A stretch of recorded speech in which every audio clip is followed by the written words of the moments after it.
ఎడతెగని వర్షాలు ఓ కుటుంబంలో విషాదం నింపాయి. నిద్రలోనే తండ్రితో పాటు ముక్కు పచ్చలారని చిన్నారి బతుకు తెల్లారింది. నిజామాబాద్ జిల్లా కోటగిరి మండల కేంద్రంలో విషాద ఘటన జరిగింది.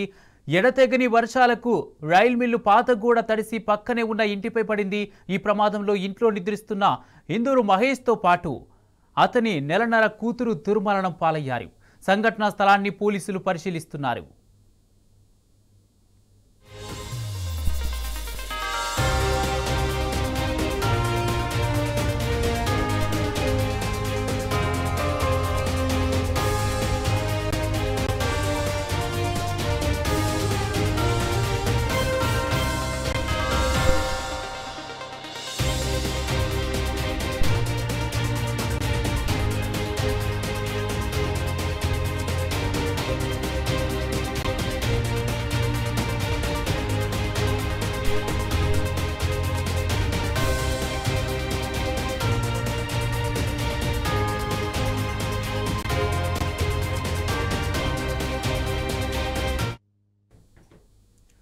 ఎడతెగని వర్షాలు ఓ కుటుంబంలో విషాదం నింపాయి.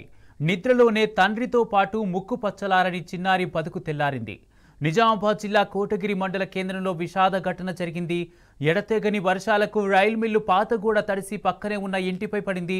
ఈ ప్రమాదంలో ఇంట్లో నిద్రిస్తున్న ఇందూరు మహేష్తో పాటు అతని నెలన్నర కూతురు దుర్మరణం పాలయ్యారు. సంఘటనా స్థలాన్ని పోలీసులు పరిశీలించారు. ఇదే అంశానికి సంబంధించి పూర్తి అప్డేట్స్ మా ప్రతినిధి రవీందర్ అందజేస్తారు. రవీందర్, ఈ విషాద ఘటన ఎలా జరిగింది? దీనికి సంబంధించి పూర్తి అప్డేట్స్ ఏంటి? కుమార్, నిజామాబాద్ జిల్లా కోటగిరి మండలంలో విషాదం చోటు చేసుకుంది. అర్ధరాత్రి నుంచి ఎడతెరిపి లేకుండా కురుస్తున్న వర్షంతో ఓ కుటుంబంలో తీవ్ర విషాదాన్ని నింపింది.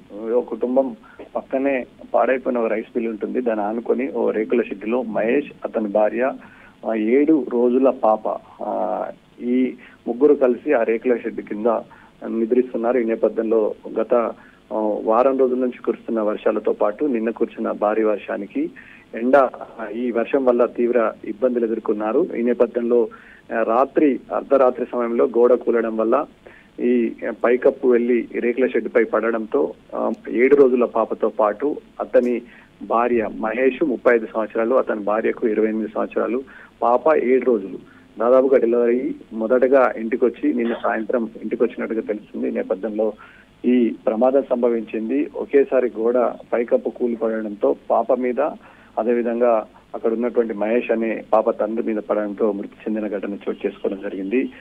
ఈ ఘటన నిజామాబాద్ జిల్లాలో చర్చనీయాంశంగా మారింది. కోటగిరి మండల కేంద్రంలో విషాదాన్ని నింపిందని చెప్పవచ్చు. ఈ నేపథ్యంలో ఇటు వర్షాల కారణంగా అనేక దెబ్బతిన్న ఇళ్లు కూడా పరిస్థితి దారుణంగా ఉన్నాయి. మరికొన్ని రోజుల పాటు వర్షం ఉందని వాతావరణ శాఖ హెచ్చరించిన నేపథ్యంలో జిల్లాధికారులతో పాటు అదేవిధంగా ఇక్కడ ఉన్నటువంటి ప్రజాప్రతినిధులు చెప్తున్నది విషయానికి వస్తే దాదాపుగా ఇటు కోటగిరి మండలంలో అదేవిధంగా ఏదైతే పాడుపడ్డ నివాసాలు ఉన్నాయో వాటికి ప్రభుత్వం పునరావాసం కల్పించాలి, అప్రమత్తం చేయాలి. అదేవిధంగా ఎవరైనా నిరాశ వెళ్ళిన వారికి ప్రభుత్వ ఈ షెడ్లు కానీ అదేవిధంగా అంగన్వాడీలు కానీ పునరావాసం ఏర్పరిచి ప్రాణాలను కాపాడాలని స్థానికుల నుంచి డిమాండ్ వినిపిస్తున్న పరిస్థితి కనబడుతుంది. Kumar, right, thank you Ravinder.